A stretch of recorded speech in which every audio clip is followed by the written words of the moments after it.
समन्ता चक्रवालेषु अत्रा गच्छन्तु देवता सद्धम्मं मुनिराजस्य सुनन्तु संगमुक्तं धम्मं सवन कालो अयं बदन्ता धम्मसवन कालो अयं बदन्ता धम्मं सवन कालो अयं बदन्ता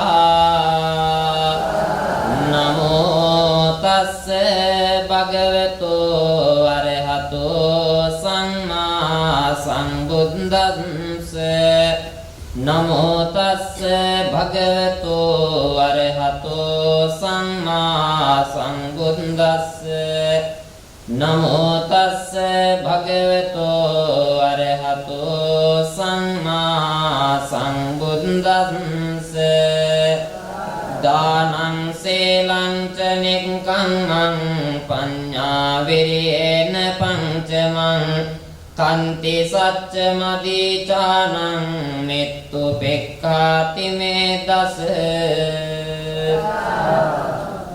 धर्माभिलाषी सदैवत वासनावंत सत्पुरुष बौद्ध पिंगතුනි අද 2570 වන සම්බුද්ධත්ව ජයන්තිය සිහිපත් කරන බෞද්ධයන් විදියට ඔබ අප හැම දිනම තථාගත බුදු පියාණන් වහන්සේගේ අසිරිමත් තෙමගුල සිදු වෙච්ච පින්බර පොහොය දවසක ඔබ මේ විදියට විහාරස්ථානයට පැමිණිලා එහෙවත් සමාදන් වෙලා උදෑසන කාලයේ සිට මේ දක්වාම දාන සීල භාවනා කියනා වූ ත්‍රිවිධ පුණ්‍ය ක්‍රියාවන්ට මූලිකත්වයේ දෙමින් කටයුතු සිදු කරලා මේ අවස්ථාවේදී සූදානම සවස් කාලයට නියමිත ධර්ම දේශනාමය පින්කම සිදු කරවාගෙන දහම් පඬුරු පූජා කළ උතුම් ධර්ම දානමය පිනත්පත් කරගන්න. විශේෂ වශයෙන්ම පින්වතුනි අද බෞද්ධයන් වෙච්ච අපට වසරේ පොහොය 12න් ඉතාමත් වැදගත්ම පොහොය. අපේ ශාස්ත්‍රවරයාණන් වහන්සේ තමයි ලෝතුරා තථාගත බුදු පියාණන් වහන්සේ. ඉතින් උන්වහන්සේගේ ජීවිතයේ සිදුවෙච්ච වැදගත් සිදුවීම් රාශියක් සිදුවෙච්ච පින්බර පොහොය දිනේ. සිදුහත් කුමාරයාගේ උපත, බෝසතාණන් වහන්සේගේ බුදු වීම, බුදුරජාණන් වහන්සේගේ පිරිනිවන් පෑම කියන උතුම් සම්බුදු තෙමගුල සිදුවෙච්ච පින්බර පොහොය දවස. මේ තමයි වෙසක් පොහොයේ ප්‍රධානතම වැදගත්කම. ඒට අමතරව තවත් වැදගත්කම් රාශියක්ම තිබෙනවා. මේ නැත්තම් උදෑසන කාලයේ සිට මේ දක්වාම මේ පිළිබඳව ශ්‍රවණය කරන්නට යෙදුණා. නමුත් අපි ධර්ම දේශනාව ආරම්භ කිරීමට මත්තෙන් අද දිනේ වැදගත්කම් පිළිබඳව පුංචි සිහිපත් කිරීමක් කරනවා නම් හොඳයි. පින්වතුනි මේ සම්බුදු තෙමගුලට අමතරව අද වෙසක් පොහොයේ තියෙන වැදගත්කම මේ පින්වතුන් දන්නවා. මොනවද කියන්න බලන්න තියෙන වැදගත්කම? සම්බුදු තෙමගුලට අමතරව දේශිත මේ දක්වා දැන් ඇහුවා. අපේ තියෙන ඕන නේද? දීපංකර පාදමූලයේදී එදා සුමේද තාපසයා වශයෙන් ඉඳගෙන නියත විවරණ ලැබුවේ අද වගේ පින්බර පොහොය දවසේ. තමන් සම්මා සම්බුද්ධත්වයට පත් වෙනවා කියලා නියත විවරණ ලැබුවා දීපංකර බුදුහාමුදුරන්ගේ පාදමූලයේදී. ඒ වගේම තවත් වැදගත් සිදුවීම් තමයි සිදුහත් කුමාරයා මේ ලෝකේ උපත ලැබපු වෙලාවේ තවත් වස්තු තුනක් මේ ලෝකේ පහළ වුණා. මොනවද? තමන්ට බුද්ධත්වයට සෙවණ දුන්න ඇසතු බෝධි වෘක්ෂය, ඒ වගේම යශෝදරා දේවිය, ඒ වගේම කාන්තකාශ්‍රය, චන්න ඇමතිය, ආනන්ද හාමුදුරුවෝ මේ වගේ අය සිදුවත් කුමාරයාගේ උපතත් එක්කම මේ ලෝකේ උපත ලැබුවා අද වගේ පින්බර පොහොය දවසේ. ඒ වගේම තමයි තථාගත බුදු පියාණන් වහන්සේ තෙවර වනට ලංකාවට පැමිණියේ කැලණිය. කැලණියට වැඩම කරලා ඒ පැමිණිච්ච අවස්ථාවේ සමනල කන්ද මුදුනට පැන නැගිලා තමන්ගේ ශ්‍රී පාදයේ සනිටුහන් කරන්ට යෙදුනේ අද වගේ පින්බර පොහොය දවස.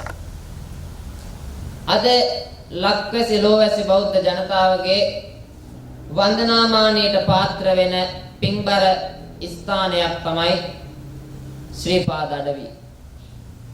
මේ ශ්‍රී පාද ස්ථානයේ කරුණා කරන අයට ශ්‍රී පාද කරුණා කරන සමය අදින් අවසන් වෙනවා. නැවත වාරයක් මේ වසරේ අවසාන පොහොය විදියට උඳුවක් පොහොය දවසෙන් සිරිපා කරුණා සමය ආරම්භ වෙනවා.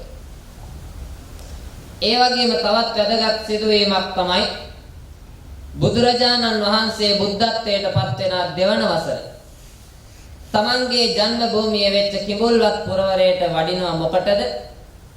ශාක්‍යයන්ගේ මානය බිඳ හැරීම. බුදු පියාණන් වහන්සේ කිඹුල්වත් පුරයට වැඩම කරලා ශාක්‍යයන්ගේ මානය බිඳ හරින්නට යමා මහ පෙළහර පෑවේ අද වගේ පින්බර පොහොය දවස. ඒ වගේම ලක්වැසි ලෝවැසි බෞද්ධ ජනතාවගේ වන්දනාමානයට පාත්‍ර වෙන උතුම් පින්බර ස්ථානයක් තමයි තථාගත බුදු පියාණන් වහන්සේගේ ද්‍රෝණයක් ධාතුන් වහන්සේලා තැන්පත් කරලා ඉදිවෙච්ච රුවන්වැලි මහා සෑය රාජානන් වහන්සේ. මේ රුවන්වැලි මහා සෑය ඉදි කරන්නේ දා දුටුගැමුණු මහරජතුමා මංගල ප්‍රතිෂ්ඨාපනය සිද්ධ කරේ අද වගේ පින්බර පොහොය දවසේ. මේ වගේ පින්වතුනි වැදගත්කම් රාශියකින් සමන්විත වෙච්ච උතුම් පින්බර පොහොය දිනයක් විදියට අපි සැලකනවා වෙසක් පුර 15ක් පොහොය. බෞද්ධයන්ට බෞද්ධ ජනතාවට ඊ타මත්ම වැදගත් ඒ වගේ බෞද්ධ ජනතාව මහත් හරසරින් සමරන පින්බර පොහොය දිනයක් විදියට මේ වෙසක් පුර 15ක් පොහොය අපිට හඳුන්වන්නට පුළුවන්. ලංකාවේ දිවයිනේ විවිධ ප්‍රදේශවල විවිධ ආමිස පූජාවන් ප්‍රතිපත්ති පූජාවන් සිදු කරමින් තථාගත බුදු පියාණන් වහන්සේගේ නවරහාදී බුදු ගුණයන් සේපත් කරමින් උන්වහන්සේට පුද පූජාවන් පවත්වනවා. ඒ අතර අද දිනේදී අපේ විහාරස්ථානයේ මේ ඇත්තන් උදෑසන කාලයේ සිටම පෙහෙවත් සමාදන් වෙලා කටයුතු සිදු කරන්නට යෙදුන මේ අවස්ථාවේදී සූදානම ටික වේලාවක් ධර්මානුශාසනාවකට සවන්පත් යොමු කරලා තමන්ගේ ජීවිතයට මේ ධර්මානුශාසනාව තුළින් යම්කිසි දහම් බිඳක් ජීවිතයට අරගෙන ජීවිතය හැඩගස්වා ගන්නට සූදානම් වෙන මොහොත. පින්වතුනි එහෙමනම් පොහොය වැදගත්කම් පිළිබඳව අපි මීට වැඩිය සිහිපත් කරන්න බලාපොරොත්තු වෙන්නේ නැහැ.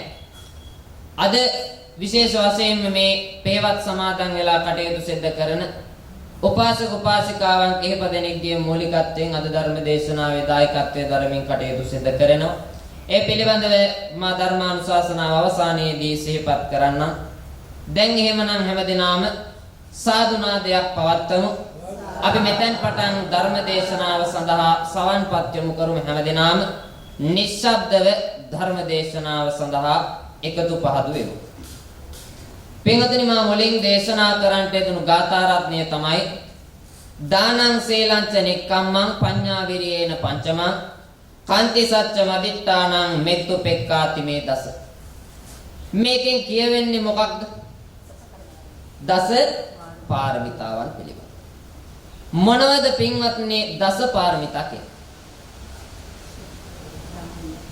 දස පාරමිතා කියවේ දාන පාරමිතාවෙන් පටන් ගත්තාම සීල පාරමිතාව, නෙක්ඛම්ම පාරමිතාව, පඤ්ඤා පාරමිතාව, වීර්ය පාරමිතාව, කාන්ති පාරමිතාව, සත්‍ය පාරමිතාව, අදිෂ්ඨාන පාරමිතාව, මෛත්‍රී පාරමිතාව සහ උපේක්ඛා පාරමිතාව කියන මේ දස පාරමිතාවන් අපි දස පාරමිතා කියලා හඳුන්වනවා. මේවා පූර්ණණය කරන්නේ කවුද? බෝධිසත්වය. බුද්ධත්වයේ ලබා ගන්නට, පසේ බුද්ධත්වයට පත් වෙන්න සහ මහරහත් භාවයට පත් වෙන්න. අපි මේවට කියන්නේ මොනවද මේ தත්ත්වේ? තුන්තරා බෝධියනේ. බුදු, පසේ බුදු සහ මහරහත් කියන තුන්තරා බෝධියට පැමිණෙන්න පූර්ණේ කරන්ට ඕන පිළිවෙත් 10ට අපි කියනවා දස පාරමිතා කියලා. එතකොට පින්වත්නි අපි පාරමිතා කියලා තවත් හඳුන්වන නමක් තමයි බුද්ධ කාරක ධර්ම. පාරමිතා හඳුන්වන තවත් නමක්. ඒ වගේම තමයි නිවනට පමුණුවන පිළිවෙත් 10 කියලා කිව්වොත් ඒත් නිවැරදි. තමන්ගේ නිවනට මගපාදනය කරන පිළිවෙත් 10ක් මේ 10 සම්පූර්ණ කරවතින් තමන්ට නිවන් සම්පත් අවබෝධ කරගන්න පුළුවන්. තථාගත බුදු පියාණන් වහන්සේ පින්වතුනි කොයිතරම් කාලයක් පෙරම්දම් පිරුවට සාරාංශක කල්පලක්ෂයක්. එතකොට මේ පින්වතුනි සාරාංශක කල්පලක්ෂයක් පාරමී ධර්මයන් පූර්ණේ කරා කියලා කියන්නේ දීපංකර බුදුරජාණන් වහන්සේගෙන් එතා නියත විවරණ ලැබපු දවසේ සිට බුදු වන දිනේ දක්වා. එතකොට අනියත විවරණ ලැබෙමින් උන්වහන්සේ කොයිතරම් කාලයක් පාරමී ධර්මයන් සම්පූර්ණ කරාද? 20 අසංඛ්‍ය කල්පලක්ෂය. ඒ කියන්නේ අනියත විවරණ ලැබෙමින් අසංඛ්‍ය කල්ප 16ක් පෙරම්දම් පිරුවා. ඊළඟට එයින් මෙහාට තමයි දීපංකර බුදුහාමුදුරුවන්ගෙන් එදා නියත විවරණ ලැබලා එතෙන් පටන් බුද්ධත්වයේ සාක්ෂාත් වන දිනේ දක්වා සාරාංශක කල්පලක්ෂයක් පාරමී ධර්මයන් පූර්ණේ කළා. මේ පාරමී ධර්මයන් පූර්ණේ කරන කාලය අතරතුර අර මුලින් සඳහන් කරන්නට යදුණු දාන සීල නෙක්ඛම්ම විරිය පඤ්ඤා ආදී මේ දස පාරමිතාවන් පූර්ණේ කරන්නට මේ පිංගතුන් දන්නවා මේක කොටස් තුනකට බෙදෙනවා. මොනවද? දස පාරමී, දස උපපාරමී සහ දස පරමත්ත පාරමී. එතකොට පිංගතුනි මහරහත් භාවයට පත් වෙන්න නම් පුරන්ට ඕන පාරමිතාවන් තියෙන්නේ 10යි. මොනවද? දස පාරමිතා. දස පාරමිතා සම්පූර්ණ කරන කෙනෙක්ට මහරහත් භාවයට පත් වෙන්න පුළුවන්. ඒ වගේම පසේ බුද්ධත්වයට පත් වෙන්න නම් පාරමිතා 20ක් පූර්ණේ කරන්න මොනවද? දස පාරමී සහ දස උපපාරමී. දස පාරමී සහ දස උපපාරමී කියන මේ පාරමිතා 20 පූර්ණේ කරන කෙනාට පසේ බුද්ධත්වයට පත් වෙන්න පුළුවන්. ඒ වගේම සම්මා සම්බුද්ධත්වයට පත් වෙන්න නම් මොනවද පූර්ණේ කරන්න ඕන? පාරමිතා 30ක් තියෙනවා. දස පාරමී, දස උපපාරමී සහ දස පරමත්ත පාරමී කියන මේ පාරමිතා ධර්ම 30ම පූර්ණේ කරන්න. එහෙනම් එදා ගෞතම බුදුරජාණන් වහන්සේ සම්මා සම්බුද්ධත්වයට පත් වුණේ අදවන් පොහොය දවසක මේ කියනා වූ පාරමිතා 30ම සම්පූර්ණ කරා. 20 අසංඛ්‍ය කල්පලක්ෂයක් මුළුල්ලේ දස පාරමිතා සම්පූර්ණේ කරා. දස උපපාරමිතා සම්පූර්ණේ කරා. දස පරමත්ත පාරමිතා කියන මේ පාරමිතාවන් සම්පූර්ණේ කිරීම තුලින් බුද්ධත්වයට පත් වුණා. නිවන් සම්පත් සාක්ෂාත් කරගත් අවබෝධ කරගත්තා. අනේමනම් පින්වතුනි මේ පාරමිතා 10 සම්පූර්ණ කිරීම තුලින් තමන්ට බුදුපසේ බුදු මහරහත් කියන මේ තුන්තරා බෝධියෙන් එක්තරා බෝධියකට හෝ පත්වන්නට අවස්ථාවක් තියෙනවා. එහෙමනම් එදා තථාගත බුදු පියාණන් වහන්සේත් මේ දක්වා මේ ලෝකේ පහළ වෙච්ච සියලු බුදුවරුන් වහන්සේලා පසේ බුදුවරුන් වහන්සේලා සහ එදා බුදුහාමුදුරන්ගේ දෙපස වැඩ සිටිය සරියුත් මොග්ගලන් ආනන්දනන්ද රාහුල ආදී නික්ලේශීය මහරහතන් වහන්සේලාගේ තත්වයටපත් වෙන්න මේ දස පාරමිතාවන් සම්පූර්ණේ කළා. එතකොට පින්වතුනි මොනවද පාරමිතා කියලා කියන්නේ? මුලින් සඳහන් කරා නිවනට පමුණුවන පිළිවෙත්. දැන් අපි සාමාන්‍යයෙන් වත් පිළිවෙත් කියන්නේ මොනවද? අපි එදිනෙදා කරන කියන දේවල් දැන් භික්ෂුන් වහන්සේලාටත් බුදුහාමුදුරුවෝ වත් 14ක් පැනෙවුවා. වත්තක් කන්දකේ දක්වලා තියෙනවා එක එක වත් 14ක්. ගාමික වත, වච්ච කුටි වත, ආගන්තුක වත ආදී වශයෙන් වත් 14ක් පැනෙවුවා පුරන්න කියලා. ඒ වගේ තමයි පින්වතුනි නිවනට පමුණුවන පිළිවෙත් 10 තමයි අපි කියන්නේ දස පාරමිතා කියලා. දැන් මේ ඇත්තොත් නිවන් දකින්න නේ බලාගෙන ඉන්නේ. මේකේ කෙලවර නිවනනේ පතන්නේ. එහෙමනම් මොකද කරන්න ඕන ඔබ? දැන් මම කියන්නේ දසපාරමිතා සම්පූර්ණය කරන්න කියලා හරිද? දසපාරමිතා පූර්ණය කළොත් ඔබටත් පුළුවන් රහත් ඵලයටපත් වෙන්න නේ. මගඵල මාර්ගඵල ලබලා නිවන් අවබෝධ කරගන්න පුළුවන්. නොමැති නම් අපිට පුළුවන් මාර්ගඵල ලබන්න ඕනේ. අපි නිවන් දකපුවා ඕන තරම් දකින්න. බුද්ධ ශාසනය ඕනෑ තරම් අය ඉන්නවා. මේ මාර්ගඵල ලබන්න ඕනේ නිවන් දකින්න. එතකොට පින්වතුනි එහෙමනම් එදා තථාගත බුදු පියාණන් වහන්සේ සිදුවත් කුමාරයා විදියට මේ ලෝකෙ උපත ලබලා අවුරුදු 29ක් ගිය තැන ගේ නික්මිලා ගිහිල්ලා වසර 6ක කාලයක් දුෂ්කර ක්‍රියා කරලා ත්‍රිවිද්‍යාව උපදවාගෙන උතුම් වූ සම්මා සම්බුද්ධත්වයට පත් වුණා. මේ සම්මා සම්බුද්ධත්වයට පත් වෙන්න කල්ප ලක්ෂ ගාණක් පෙරුම් දන් තිබුණා. මේක ලේසියෙන් එකාත්මයකින් දෙකකින් ලබන්න පුළුවන් පදවියක් නෙමේ සම්මා සම්බුදු පදවිය. ආත්ම කොතෙකුත් ගාණක් මනුස්සාත්ම භාවවල සත්වාත්ම භාවවල විවිධ ආත්මයන් වල උපත ලැබලා තමන් මේ පාරමිතාවන් 10 සම්පූර්ණ කරනවා. මේ පින්තුන්ට අමුතුවෙන් උදාහරණ දෙන්න ඕනේ දාන පාරමිතාව, සීල පාරමිතාව, සාන්ති පාරමිතාව. මේවට ඕනෑ තරම් බුදුදහමේ උදාහරණ තියෙනවා. එහෙමනම් පින්වත්නි අපි එකින් එක බලමු මොනවද මේ පාරමිතා 10 කියන්නේ කියලා.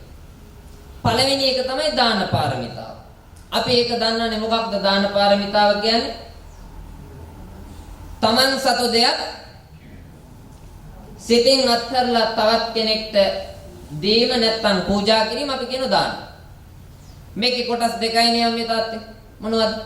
එකක් කියනවා අනුග්‍රහ බුද්ධියෙන් දෙන දාන, අනිත් එක පූජා බුද්ධියෙන් දෙන දාන. ආගන්තුකයෙක්ට, දුගියෙක්ට, මගියෙක්ට, යාචකයෙක්ට අනුකම්පා සහගත සිතින් තමන් සතු දෙයක් දෙනවා නම් අපි ඒකට කියනවා අනුග්‍රහ බුද්ධියෙන් දෙන දානය. ඒ වගේම තුනුරුවන් කෙරෙහි ශ්‍රද්ධාවෙන් යුක්තව බුදුරජාණන් වහන්සේ උදෙසා මහා සංඝරත්නය උදෙසා තමන් පූජා බුද්ධියෙන් යුක්තව තමන් සතු දෙයක් උන්වහන්සේලා විසින් පූජා කරනවා නම් අපි ඒකට කියන පූජා බුද්ධියෙන් දෙන දානය. මොන දානිය ආකාර දෙක. එහෙමනම් දැන් දාන පාරමිතාව පූර්ණේ කරන තැනක් මොකද කරන්න ඕන?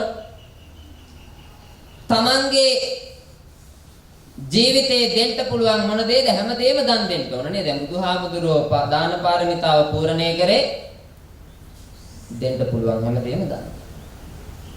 දැන් මේකේ තියෙනවානේ පින්වත්නි කොටස් තුනක් පාරමී, උපපාරමී සහ පරමත්ත පාරමී. මේ කොටස් තුනම මේ පාරමිතා 10ත් එක්ක ඒකාබද්ධවයි යන්නේ. දැන් අපි ගත්තාම දාන පාරමිතාව. දාන පාරමිතාව කියලා කියන්නේ පින්වතුනි තමන් සතු භෞතික දෙයක් දේ පිළිබඳව කිසිදු ලෝභයක් නැතුව අත්හැරීමෙන් යුක්තව දෙන දාණයට අපි කියනවා දාන පාරමිතාව කියලා.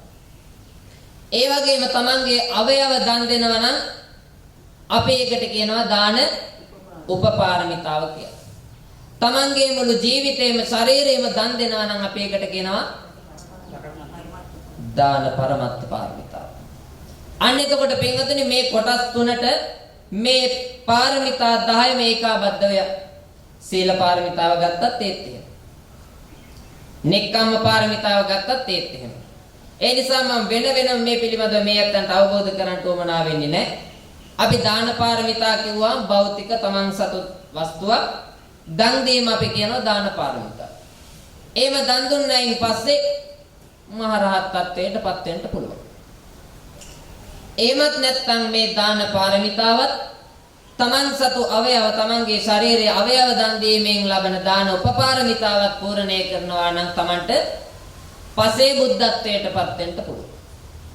ඒ වගේම තමයි තමන් සතු භෞතික දේත් තමන්ගේ අවයවත් තමන්ගේ ජීවිතයමත් කියන මේ තුනම දන් දෙන්න පුළුවන් නම් දාන පාරමිතා, දාන උපපාරමිතා සහ දාන පරමත්ත පාරමිතා කියන මේ පාරමිතා ධර්ම තුනම සම්පූර්ණය කිරීමෙන් සම්මා සම්බුද්ධත්වයට පත් වෙන්න පුළුවන්.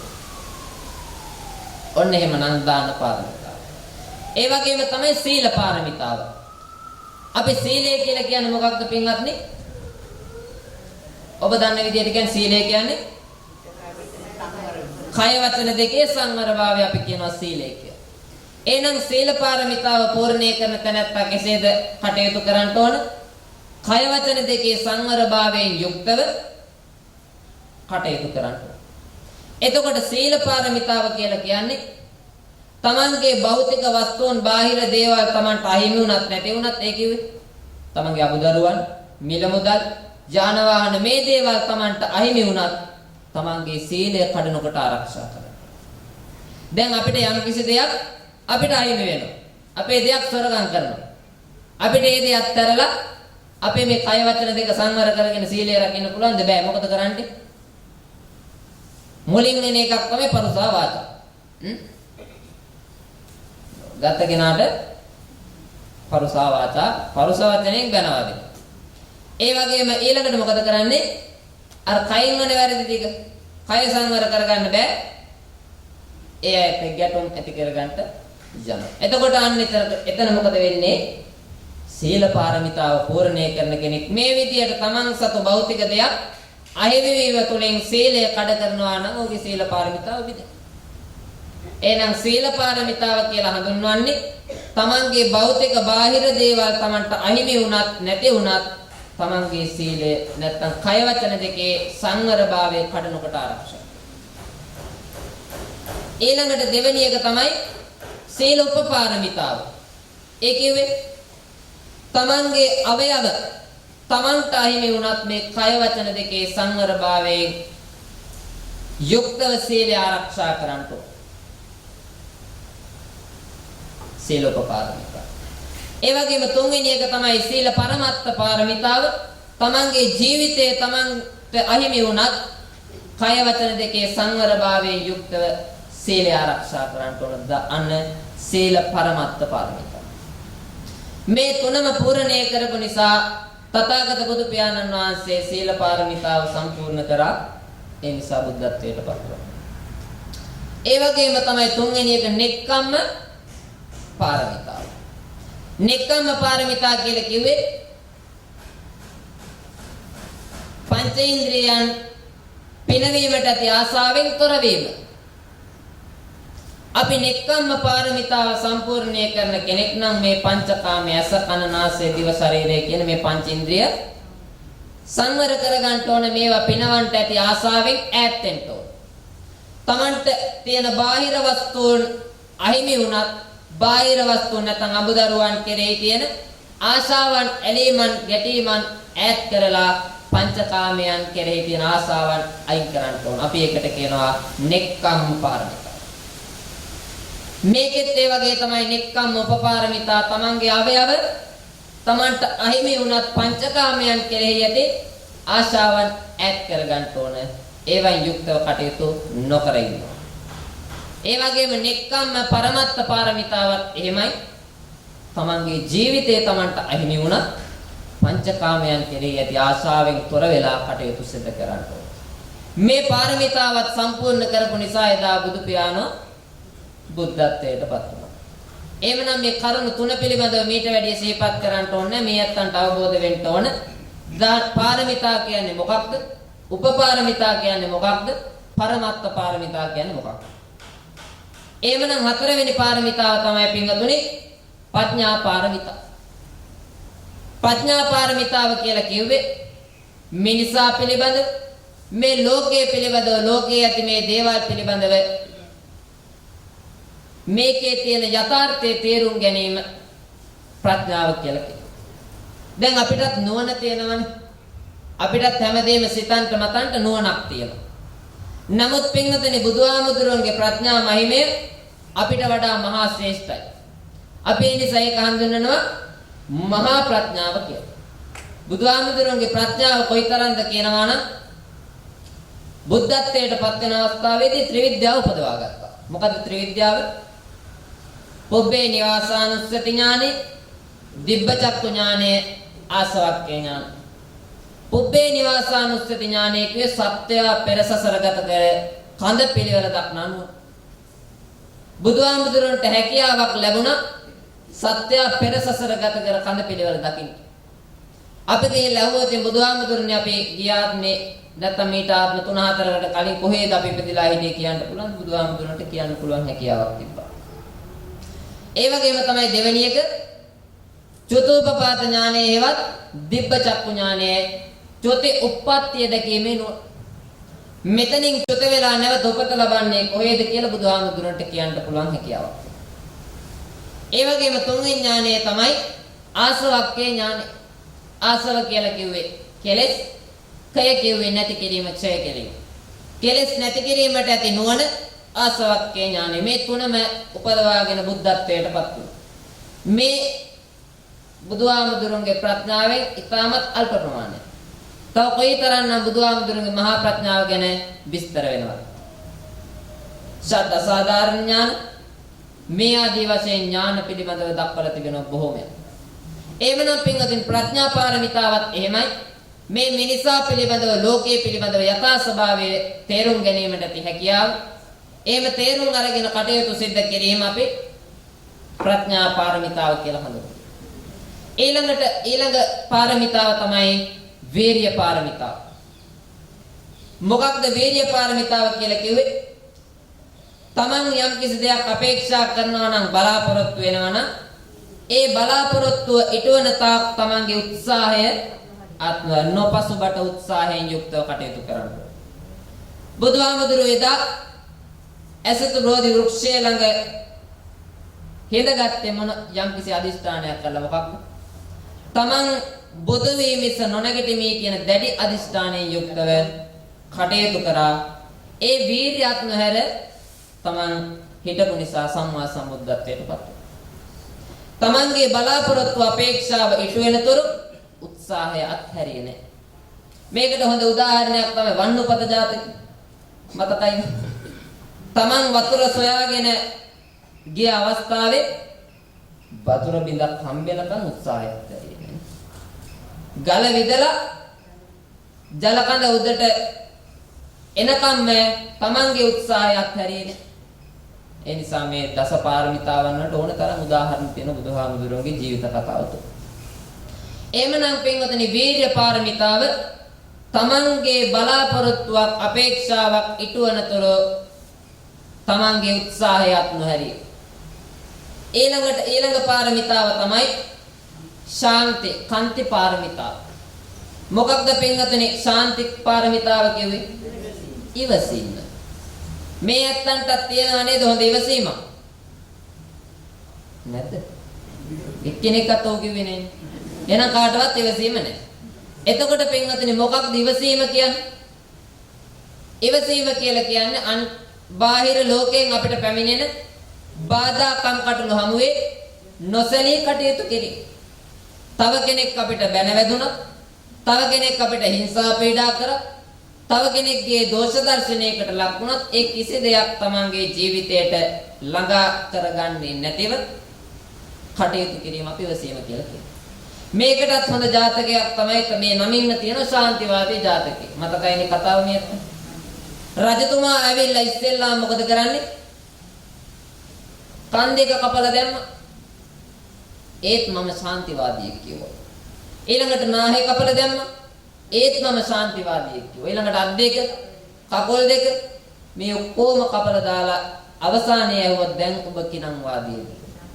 රජතුමනි මම ශාන්තිවාදියෙක් කිව්වා. ඒත් ඉවසුවා. අන්න ඉවසීම පූර්ණේ කරපු අවස්ථාව. එහෙමනම් බුදුහාමුදුරුවෝ මේ ශාන්ති නැත්තම් ඉවසීම පූර්ණේ කරන්ට ආත්ම ගණනාවක් මේ පාරමිතාව සම්පූර්ණේ කරා. ඔය එක උදාහරණයක් පමණයි. එහෙමනම් අපි ඉවසීම නැත්තම් කාන්ති පාරමිතාව පූර්ණේ කරන කෙනෙක්ට, පාරමිතාවන් සම්පූර්ණේ කරන කෙනෙක්ට බුදු, පසේ බුදු, මහරහත් භාවයට පත් වෙන්න පුළුවන්. ඊළඟ පාරමිතාව තමයි පින්වතුනි සත්‍ය පාරමිතාව. සත්‍ය පාරමිතාව කියන්නේ ඇත්ත කතා කිරීම. මේ පින්වතුන් ඇත්ත කතා කරනවාද? අරකට කවුරුවත් කතා කරේ නැහැ කිව්ව හින්දා දන්නේ මේ පැත්තෙන් ඇහුණා උ කියලා. සත්‍ය කතා කරනවාද? මේකෙන් අහන්නේ බොරු කියන්නේ නැද්ද කියන එකනේ. අද පොයේ දවසේ පන්සලේ ඉඳන් බොරු කියන්න නම් එපා. පින්වත්නි සත්‍ය අනුන් නොරවට අනුන්ව වෙන මගකට නොයවා ඇත්ත කතා කිරීම අපි කියන සත්‍යවාදී බව. මේ සත්‍ය පාරමිතාව බුදුහාමුදුරුවෝ පූර්ණේ කළා. බුදුහාමුදුරුවෝ කවදාවත් කිසි කෙනෙක්ව සිතකින්වත් රැවට්ටුවේ නැහැ. අර මතකයිනේ පස්වක මානු ගේ අමුවට ගිහිලා ආනවනේ ගා ඔබ හොයාගෙන ගියා සත්‍ය කියලා එක. හැබැයි Tamanට හම්බුන්නේ නැතෝනේ මේ ආවේ කියලා කියනකොට නෑ මම බුදු වෙලා ආවේ කියලා කිව්වා. ඒත් පස්වක මානු පිළිගත්තේ නෑ. ඒ වෙලාවේ බුදුහාමුදුරුවෝ මොකද කියන්නේ? බුදුහාමුදුරුවෝ කියනවා මම ඔබලත් එක්ක මේ තරම් කාලයක් කටයුතු කරා. මම මේ හිටපු කාලය තුලදී මං කරපු නැති දෙයක් ඔබලාට කරා කියලා කිව්වද? මම කරපු දෙයක් ඔබලාට මේ දේ කරා කියලා නොකිය ඉඳලා තියෙනවා. බුදුහාමුදුරන්ගේ තුල තිබිච්ච ඒ ගුණය තමයි යථාවාදී තථාකාරී යථාවාදී කරන දේ කියන දේ කරන. තමන් යම් කිසි දෙයක් කරා නම් මම මේ දේ කරා කියලා කිව්වා. තමන් යම් කිසි දෙයක් කිව්වනම් කරනවා කියලා ඒ දේ අනිවාර්යෙන් ඉෂ්ට කරනවා. බුදුහාමුදුරුවෝ සත්‍යවාදී කාටවත් බොරු කියන්නේ. එහෙමනම් අන්න සත්‍ය පාරමිතාව පුරන කෙනෙක්ට අර කෙව්වා වූ තුන්තරා බෝධියෙන් එක්තරා බෝධියකට ළඟා වෙන්න හැකියාව තියෙනවා. ඔබටත් මේ ආසාවක් කැමැත්තක් තියෙන දැන් මෙතන ඔය සත්‍ය පාරමිතාව පුරන්න පටන් ගන්න. එහෙමනේ. දැන් ඔබට තියෙන ඔය පංචශීල් පද පහේ හතරවෙනි පංචශීල් පදේ තමයි මොකක්ද? මුසාවාදා වේරමණී සික්ඛාපද. මම බොරු කීමෙන් වැළකීමේ ශික්ෂාපදයේ සමාදන් වෙමි. දැන් සමහරවිට තියෙන ගැටලුවක් තමයි අනිත් සිල්පද හතරම ආරක්ෂා කරන්න පුළුවන් ඕක විතරයි ආරක්ෂා කරගන්න. මේ මම අහපු ප්‍රශ්නයකටම උත්තර දීලා මේ. මම ඒව දැන් උපාසකයන්තෝ මේ අම්මලා තාත්තලා Tamanට මේ සිල්පද පහෙන් කීයක් ආරක්ෂා කරනවද? ආමුදුරනේ මට ප්‍රාණඝාතයෙන් වැළකීලා ඉන්නත් පුළුවන්. අන්සතු දේවල් සොරකම් කරන්න නැතුව ඉන්නත් පුළුවන්. කාමයේ වර්ධවා හැසිරෙන්න නැතුව ඉන්නත් පුළුවන්. රාමිර පානේ නොකරන්නත් පුළුවන්. හැබැයි බොරු කියන්න නැතුව ඉන්න බෑ. හැබැයි එතනදි විතරක් ඇත්ත කතා කරනවා. බොරු කියන්න නැතුව ඉන්න බෑ. මේ ඇත්තන්ට තියෙන අමාරුම දේ තමයි ඒක. එහෙමනම් බුදුහාමුදුරුවෝ කාටවත් වචනයකින්වත් හිතකින්වත් බොරුවක් කරේ නැහැ. සත්‍යවාදීව කටයුතු කරන නිසා සත්‍ය පාරමිතාව පුරනවා. ඊළඟ පාරමිතාව තමයි පින්තුනි අදිඨාන පාරමිතාව. මොකක්ද අදිෂ්ඨානය කියලා කිව්වේ? යහපත් අභිමතාර්ථයක් මුදුන්පත් කරනතොර තමන් උපදවාගත් සිට වෙනස් නොකේ. තමන් යම් කිසි දෙයක් මුදුන්පත් කරගන්න තමන් ආසාවෙන් ඉන්නවා නම් ඒ தත්ත්වයට ළඟා වෙනතුරු තමන් මේ தත්ත්වයෙන් අත් මිදෙන්නේ නැහැ කියන උපදවාගත්ත සිත වෙනස් නොකර තියාගන්න ඕනේ. එදා අර කියපු උදාහරණෙ මෙතෙන්ටත් ගැලපෙනවා නේ. බුදුහාමුදුරේ දා කියන්නේ බුදු වීම සුනනගිටීමේ කියලා දැඩි අධිෂ්ඨානය. අන්න තමන්ගේ අරමුණ මුදුන්පත් කරගන්නාතුරු තමන් උපදවාගත්ත සිත වෙනස් කරගන්නේ නැතුව කටයුතු කරනවා. අන්න එහෙමනම් අදිඨාන පාරමිතාව පූර්ණ කරනවා. අදිෂ්ඨාන පාරමිතාව පූර්ණේ කිරීමෙන් බුද්ධත්වයට ළඟා වුණා. එවනම් ඊළඟ පාරමිතාව තමයි මෛත්‍රී පාරමිතාව. මොකක්ද මෛත්‍රිය කියන්නේ? තමන්ගේ යහළුවන් කෙරෙහි දක්වන ආදරේ දයාව ඒ අයුරින්ම තමන්ගේ සතුරා කෙරෙහි දක්වන්න පුළුවන් නම් අපි ඒකට කියනවා මෛත්‍රිය. අපි දැන් මෛත්‍රී භාවනාවේ මොකක්ද කරන්නේ පින්වත්නි?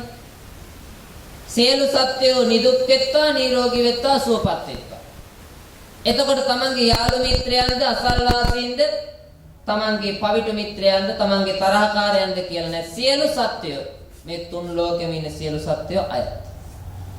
එහෙමනම් මෛත්‍රිය කියලා කියන්නේ තමන්ගේ යහළුවන් කෙරෙහි හිතවතුන් කෙරෙහි තමන්ගේ ඥාතීන් කෙරෙහි දක්වන මිතුරුකම තමන්ගේ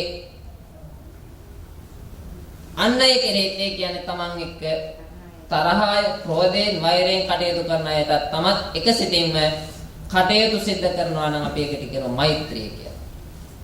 බුදුහාමුදුරුවොත් එහෙම මෛත්‍රී පාරමිතාව ඉහළින් සම්පූර්ණය කළා. එහෙමනේ. බුද්ධත්වයට පත් වෙච්ච ආත්මයක් අපිට මතකයි නේද? මොකක්ද? රාහුල කුමාරයා තමන්ගේ පුත්‍රයා. රාහුල කුමාරයාටත් එකසේ මෛත්‍රිය දැක්වුවා. ඒ වගේම තමයි තමාගේ පසුපස තමා ඝාතනය කරන්නට පැමිණි අඟුලිමාල මිනිමරුව. ඔහුටත් අර දක්වපු මෛත්‍රියමයි දැක්ක. ඒ වගේම රාකල 16ක් බීලා මත් වෙලා තමන්ව ඝාතනය කරන්නට පැමිණි නාලාගිරි නැත්තම් ධනපාල හස්තියාටත් ඒ මෛත්‍රියමයි දැක්ක. ඒ වගේම ගිජකුල පවුවේ ඉඳලා බුදුහාමුදුරුවෝ පිරිනිවන් පාවන්නට ගල් පෙරලපෝ දේවදත්තටත් ඒ මෛත්‍රියම තමයි. එහෙමනම් බලන්න බුදුහාමුදුරුවෝ කෙනාගෙන් කෙනාට වෙනස් කළ තමන්ගේ මෛත්‍රිය පැතිරුවේ නැ කාටත් එක හා සමානයි. තමන්ගේ පුතා කියලාවත් තමන්ට හතුරුකම් කරන්න පැමිණි අය කියලාවත් මේ දෙපැත්තකින් තියලා මෙත් වැඩුවේ නැ කාටත් සමසේ මෙත් වැඩුව මෛත්‍රී කරා. අන්න ඒකට අපි කියනවා මෛත්‍රී පාරමිතාව. ඊළඟට තමයි පින්වතුනි අවසාන පාරමිතාව මොකක්ද? උපේක්ඛා පාරමිතාව. මොකක්ද උපේක්ඛා පාරමිතාව කියන්නේ? සියලු දේ කෙරෙහි උපේක්ෂා සිටින්. ඒ කියන්නේ මැදිහත්ව බැලීම. අපි යම් කිසි දෙයක් පිළිබඳව බොහොම ආසාවෙන් බලන්නෙත් නැහැ. තවත් දෙයක් කෙරෙහි බොහොම පිළිකුලෙන් බලන්නෙත් නැහැ. දැන් අපිට සුවඳවත් දෙයක් නැත්තම් ලස්සන දෙයක් දැක්කොත් අපි ඒ දෙයට ආසා කරනවා. අපි ඒ දේ වර්ණනා කරනවා. හැබැයි දුඟ දහමන දෙයක්, දුර්වර්ණ වෙච්ච දෙයක්, එහෙම නැත්තම් ටිකක් පෙනුමෙන් ටිකක් අවලස්සන කෙනෙක් එහෙම දැක්කොත් අපි ඒව පිළිකුල් කරනවා. ආන් ඒ විදියට කටයුතු සිද්ධ නොකර ආසාවත් මේ පැත්තෙන් පිළිකුලක් තියෙන එක දෙපැත්තක නොතියා මැදහත්ව කටයුතු කිරීම අපි කියන උපේක්ෂාව. බුදුහාමුදුරුවෝ පින්වතුනි එහෙමනේ. බුදුහාමුදුරුවෝ කවුරුවත් කෙරේ ආසාවක් කැමැත්තක් කිසිම දෙයක් කෙරේ වර්ණනාවක් කරෙත් නැහැ. අනිත් පැත්තට කිසි කෙනෙක් පිළිගොලට ලක් කරෙත් නැහැ. යටහත් පහත් මැදහත් සිතින් කටයුතු කරනවා. අන්න එහෙනම් උපේක්ඛා පාරමිතාවත් සම්පූර්ණයි. එහෙමනම් පින්වතුනි දැන් කල්පනා කරන්න දාන, සීල, නික්කම්, පඤ්ඤා, විරිය, සත්‍ය, කාන්ති, අදිඨාන, මෙත්, මෛත්‍රී සහ උපේක්ඛා කියන මේ දස පාරමිතාවන් සාර 26 කල්පලක්ෂයක් මුළුල්ලේ පූර්ණේ කරමින් ඇවිල්ලා තමයි බුද්ධත්වයට පත් වෙන්නේ. දැන් අපි කල්පනා කරන්න ඕනේ මේ 10න් එකක් හෝ අපි පූර්ණේ කරගෙන මේ එන ගමන්ද කියලා. කියන්න බලන්න ওই 10න් එකක්වත් පුරාගෙන එන ගමන්ද කියලා. දානේ පූර්ණේ කරමින් දෙන්නේ. තමන්ගේ අමුදරුවන් හිතින් අත්හරින්න දන් දෙන්න පුළුවන් තරමට හිත හදාගත්තද? හිත හදාගත්තද? තාම බැරි වුණා. ආයෙනම් දාන පාරමිතාව තාම නැහැ. සීල පාරමිතාව තමන්ගේ කය වචන දෙකේ සංවරභාවයේ තියෙනවද? තමන්ට යම් කිසි දෙයක් අහිමි වුණත්, තමන්ගේ අවයව තමන්ට අහිමි වුණත්, තමන්ගේ ජීවිතය අහිමි වෙච්ච තැනත් තමන්ගේ කය වචන දෙක සංවර කරගෙන ඉන්න පුළුවන් හැකියාවක් තියෙයිද කියන්න බලන්න මේ පිංගතන. ඔය ඉතින් උත්තර දෙන්න. තාම මේ தත්ත්වයටපත් කරගෙන නැහැ සිත. එහෙනම් සීල පාරමිතාවක් නැහැ. නෙක්ඛම්ම පාරමිතාව පංචකාමයන් පිනවන්ට ඇති ආසාවෙන් ඈත් වෙලා පස්කම් සැප දුරු කරලා කටයුතු සිද්ධ කරන්න උපදවාගත්ත සිතක් තේනවාද? එහෙම තේනවාද? ඒක නම් ටිකක් උත්සාහ කරනවා වගේ පේනවා. කෙසේ හෝ නමුත් පින්වතුනි මේ දස පාරමිතාවන් පූර්ණේ කරන්න අපිට ටිකෙන් ටික හරි උත්සාහ කරන්න ඕනනේ. මේක දේශි කාලයන්ම කල්ප 90ක් තිස්සේ නවනේ. කල්ප 90ක් තිස්සේ මේ සංසාර ගමනේ තාම මේ 10න් එකක්වත් සම්පූර්ණ කරගන්න උත්සාහ කරලවත් නැත්තම් තව බව ගමන කොයිතරම් දුර වේද? එහෙමනේ. නිවන කියන දේ අවබෝධ කරගන්නට ඕන කියන දේවල් ටිකෙන් ටික අපි ලං කරගන්නවා විනා ටිකෙන් ටික ඈත් කරගන්න නම් උත්සාහ කරන්න අපේ නිවන කියන දේ තවත් ගොඩක් දුරයි. ඔබගේ කැමැත්ත ආසාව මේකේ කෙලවර නිවන් දකින්න නම් මේ දේවල් පූර්ණේ කරන්න මේ දේවල් සම්පූර්ණ කරන්න උත්සාහවන්ත වෙන්න ඕන. සෑම දෙයකම පින්වතුනි උත්සාහවන්ත බවක් තියෙන්න ඕන. උත්සාහවන්ත බවක් නැතුව කිසි දෙයක් කරන්න බෑ. උත්සාහවන්ත බවක් නැතුව Tamanට ජීවිතේ කිසි දෙයක් ජයග්‍රහණය කරන්න බෑ. එහෙමනම් මේ නිවන කියන දිනුම් කණුව ළඟට යන්නත් අපිට උත්සාහවන්ත භාවයේ තියෙන්න ඕන. කම්මැලි වෙලා අලස වෙලා මේ දේ කරන්න බෑ. ඔබ කොයිතරම් ධර්ම ශ්‍රවණය කරත් තමන්ගේ ජීවිතයට මේ දේවල් හැඩගස්වා ගන්නේ නැත්නම් එහෙම හැඩගස්වා ගන්නට උත්සාහ කරන්නේ නැත්නම් මේ සිදු කරන ක්‍රියාවෙන් ප්‍රතිඵලයක් නැහැ. එහෙමනම් කාල වේලාව මීට වැඩිය දීර්ඝ කරන්න උවමනා වෙන්නේ නැහැ. මේ ඇත්තන්ගේ ඉල්ලීම පරිදි මේ ධර්ම දේශනාව සිදු කරන්නට යෙදුනේ ඔබගේ සිත් සතන් දහමින් පුරවන්ට උතුම් සම්බුදු තෙමගුල සිදු වෙච්ච මේ පින්බර පොහොය දවසේ තථාගත බුදු පියාණන් වහන්සේගේ ගුණයන් සිහිපත් කරමින් විවිධ ආමිෂ පූජාවන් ප්‍රතිපත්ති පූජාවන් සිදු කරන අතරතුර අපේ විහාරස්ථානයේ මේ පින්වතුන්ට ධර්ම දේශනාවක් සිදු කරලා ධර්මාවබෝධය ඇති කරන්ට පුංචි දහම් විදක් ශ්‍රවණය කිරීමට ඉඩ අවකාශ සලසා දීමයි මේ පින්කමේ ආරම්භය.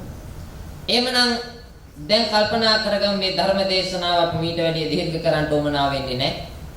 ඔබගේ සිත් සතන් තුළ මේ කියනා වූ දහම් කරුණු ගැඹුරුව පවත්වාගෙන මේ යම් කිසි දෙයක් හෝ ජීවිතයට අරගෙන තමන්ගේ ජීවිතය හැඩගස්වා ගන්නට උත්සාහ කරන්න.